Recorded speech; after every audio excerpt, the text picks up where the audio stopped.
Eu sou a doutora Luciana Pricoli Vilela, geriatra, e nós vamos falar agora sobre o verdadeiro perigo do coronavírus e a forma de combater esse perigo. A primeira coisa que nós precisamos considerar diante dessa pandemia, ou seja, essa epidemia que está alastrada pelo mundo inteiro, é que até os 50 anos, a mortalidade, ou seja, a chance de morrer pela infecção do coronavírus é muito baixa. Inclusive, entre crianças e adolescentes, a transmissão é muito baixa. A maior parte das crianças e adolescentes não pega essa infecção e quando pega, pega de uma forma muito leve. A maior parte das pessoas que tem contraído o coronavírus não tem sentido praticamente nada. E as que sentem, sentem o quê? Um resfriado leve. O que é um resfriado leve? É coriza, dor de garganta, um pouco de mal-estar, pode ter um pouco de febre, dor no corpo. Isso dura poucas horas, poucos dias e depois a gente melhora como dezenas de infecções virais que nós tivemos ao longo da nossa vida.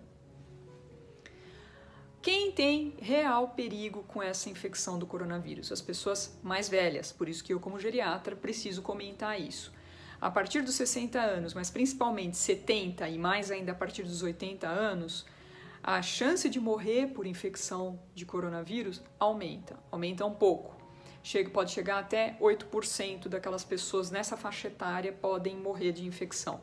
Mas a notícia que eu tenho que dar para vocês é que é muito mais fácil uma pessoa idosa morrer por outras causas, especialmente por gripe, do que por coronavírus. E isso é uma coisa para fazer a gente refletir, porque todos os anos nós estimulamos muito as pessoas a tomarem a vacina da gripe e ainda são milhares que deixam de tomar a vacina. Ou seja, a primeira grande mensagem, gripe mata muito mais do que coronavírus. Então, diante dessa informação, qual é o verdadeiro perigo do coronavírus? É essa pandemia, é essa disseminação de histeria.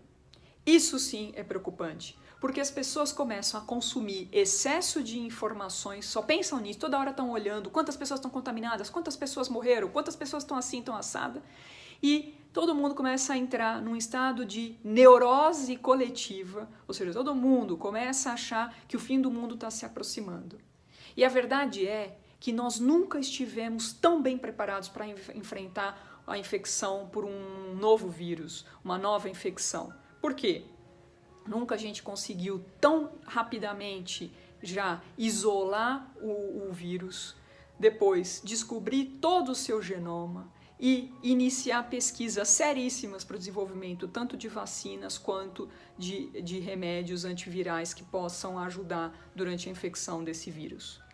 O que isso significa? O mundo nunca esteve tão preparado para enfrentar novos agentes infecciosos. Por que, então, tanta histeria? Por causa do excesso de comunicação, do excesso de informações.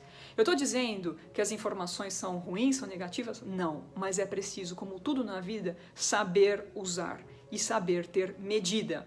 Portanto, o meu maior conselho diante dessa infecção de coronavírus é, em primeiro lugar, um conselho médico, que é aquele que diz respeito a todas as infecções respiratórias. Lavar as mãos frequentemente, usar um lenço de papel para espirrar ou tossir, evitar o contato das mãos nos olhos e sempre quando a gente sair em lugares públicos ou tocar em lugares públicos também não deixar de lavar as mãos. Quem está com alguma infecção respiratória pode usar máscaras quando sair em público para tentar evitar a transmissão da sua infecção. Mas eu disse pode, nem é uma recomendação com 100% de garantia, porque às vezes a máscara começa a ficar contaminada também, e então a pessoa precisa trocar essa máscara com uma certa frequência, depois quando ela começa a ficar úmida. E nesse momento nós não recomendamos que todo mundo compre máscaras, por quê? Para que essas máscaras não faltem para quem realmente precisa, que são as pessoas que estão em ambiente hospitalar, que são os profissionais de saúde. Então, nada de sair estocando máscara, álcool gel, não. Água e sabão é o suficiente, isso você tem na sua casa e não precisa estocar. Essa é a mensagem de caráter médico. E agora, o conselho de como enfrentar a pandemia da histeria. Pare de consumir notícias sobre o coronavírus. toca a tua vida para frente. Se informa sobre futebol, sobre novela, sobre política, sobre economia, mas não sobre o coronavírus. Nós precisamos mostrar que isso já não nos interessa dessa forma. Nós queremos informações sérias, contidas em pacotes, mas não em tempo real. Quantas pessoas estão agora, nesse momento, infectadas que fica gerando essa neurose?